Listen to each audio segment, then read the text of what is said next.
Well, here on the peninsula, they have seen some close elections over the years. I remember being here at the Newport News Courthouse about 4 years ago when a tied race for state delegate wound up here, and one of the delegates involved in that race is urging people to make sure they're registered. Fred Henry lost his right to vote due to a felony conviction, but later regained his rights. I voted for the first time. I think I was like 40-something years old, 47 years old. That's why the right to vote is now very important to him. It does mean a lot, you know. I'm like a history buff pretty much, you know. People died for the right for us to vote. And with this fall statewide and local races in Virginia approaching, voters are making sure their registration status is up to date. I don't move a lot, so my address stays the same. And anytime that I do move, I always update all my information. But in Newport News, 3,000 voters weren't as diligent and are being removed from voter rolls.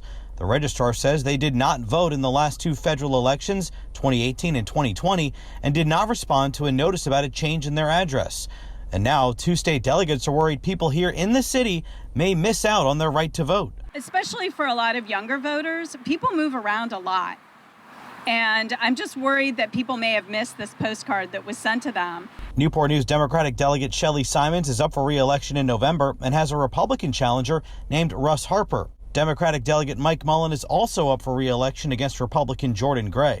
Simons lost an election in 2017 after she and her opponent tied, and in a tiebreaker, her opponent's name was pulled out of a bowl.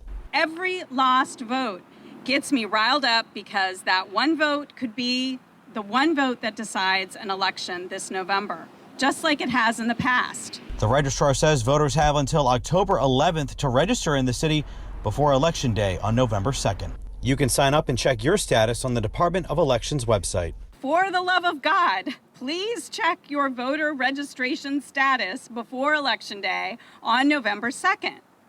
If you were removed from the rolls, you have plenty of time to get back on.